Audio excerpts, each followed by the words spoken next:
Traveling with a toddler and a baby does require a bit more planning.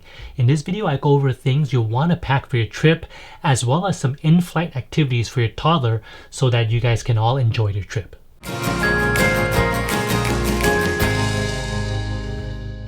A general packing tip I want to give is to use packing cubes. These not only keep things organized, but also allows you to pack more into your suitcase because it keeps everything packed tighter together. I've also found that rolling your clothes is another way to help you take advantage of being able to pack more in the same space. The only thing you'll need to worry about is packing a bit too efficiently and the luggage becomes overweight. When deciding how many clothes to bring for your little one, I suggest bringing at least 2 extra outfits for them. So if you're going on a 4-day trip, you want to bring at least 6 changes of clothing. And just so I'm clear, this is 6 sets on top of their pajamas. Unless of course you plan for your child to wear their PJs on outings, which isn't a bad idea for that flight home. When traveling with babies or even toddlers who haven't learned to use the toilet yet, diapers are pretty important. The problem with that is that they take up quite a bit of luggage space. Some people suggest purchasing them at the location and only bringing enough for the first day or so, but I personally wouldn't suggest that. Unless your hotel happens to be really close to a store, I think it's not worth wasting precious vacation time driving and purchasing them. Of course, if you're on an extended vacation that's over a week, then it might not be a bad option. If you're bringing your car seat, you can easily throw diapers into the car travel seat bags, which serve both as extra protection for the car seat and frees up the space in your luggage. Speaking of diapers, for your carry-on, you want to make sure you have more than enough to cover the flight and a couple extras just in case. Every baby is different, so you need to make a judgment call based on your own baby. But 1 diaper an hour isn't a bad idea. Since my son has already learned to use the toilet, it really helped save space by not having to bring diapers for him. But this means we had to carry a travel potty seat with us, as he's a bit too small to use regular toilet seats properly. Overall, I've been pretty happy with the Jewel we have, but I do have to say that the suctions on them are a bit too strong, and a couple of the suctions have actually broken off and stayed attached to the toilet seats. Luckily, there are still enough suctions to hold on to most toilet seats. For your carry-on, I suggest a backpack as it frees up your hands to take care of your child or push a stroller around the airport. In the carry-on, you'll want to make sure to have all your diaper bag essentials like diapers, wet wipes, disinfecting wipes, and spare clothes for the family. You might be thinking, well, spare clothes for the children makes sense as children are generally more prone to getting themselves dirty, but there's also a good chance that they can also get you dirty. Sitting in wet clothing after your child accidentally spills a drink on you for 2 to 3 hours won't be very pleasant. Additionally, having spare clothing for everyone is a good idea just in case your luggage gets lost, so you still have an extra set of fresh clothing to change into while the airport hopefully locates and delivers your luggage back to you. This previous trip I went on was the first time my son had been on a plane, so I was a bit worried about how he would react or even act on the plane.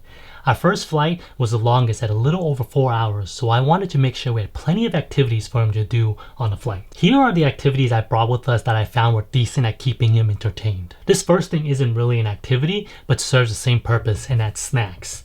Depending on the time you're flying, meals might be an issue, so snacks are a great way to hold everyone off until you're able to grab a meal. One snack that you should consider bringing are gummy bears. Gummy bears can be a great way to help ease or prevent your child's ear from hurting during takeoff. Of course, chewing gum is better, but I don't think many toddlers understand the gum concept quite yet. For babies, you can either nurse them or feed them with a bottle. If you're using a bottle, make sure they're sitting upright while drinking. Usually when someone thinks of in-flight activities, music is one of the first things that comes to mind. Hence, I wanted my son to have music so he could listen to it on the plane. While my son likes his Tony box, it's not exactly travel friendly, or at least airplane friendly due to how bulky it is for packing wise. Probably better for a road trip. So I found this cheap screen-free MP3 player on Amazon. And I know it looks awfully close to an Apple iPod Shuffle, but this MP3 player did the job. I paired it with volume limiting headphones by Little Gadgets, and my son really enjoyed listening to music while he played with his toys or ate snacks. Overall, this combo worked out very well, and as you can see here, he's jamming to it. What I did was I found some free nursery rhymes to download, and then I put on the MP3 player. Drawing generally is something most toddlers love to do, but for a younger toddler, paper along with different color pencils aren't easy to keep track of. That's where a doodle board comes in. With this, they can have countless fun and draw and scribble to the heart's content, although there's a chance they might also want you to draw something for them. Along the line of art, these Water Wow books by Melissa and Doug are also really great. You just fill up these pen brushes with a bit of water and then they can color the books to see the colors appear. One of the things I worried about initially was what if the pages didn't dry in time? But you don't have to worry about that as the pages dry fast and it doesn't make a mess as the pen brushes only trickles out water. One thing I want to point out is while I think the pens are small enough and contain the amount of liquids allowed by TSA, it might be safer to just fill up the pens after you go through security. Books are also great for keeping toddlers busy, but the only complaint about those is they take up quite a bit of room. So we didn't bring as many books as we would have liked to. We brought 3 books for him to rotate. My son enjoys playing with toy cars, so we brought a few toy cars for him to play with. I would suggest holding off on bringing anything that would be considered a favorite just in case it gets lost. The cars we brought mainly were new ones we never introduced to him, as those tend to keep his attention a bit longer. We really wanted to go screen free, but we did pack our iPad and download a few episodes of cartoons as a last resort. I thought we made it through the trip without needing it, but on our flight home, which was our 3rd flight, my son was a bit restless. It was a morning 6 a.m. flight, so we had to get up fairly early, and on top of that, we had been gone for almost a week. It was understandable that he was just ready to be home. After boarding, the flight was taking a bit longer than usual to take off, and my son just wanted to be out of the plane already.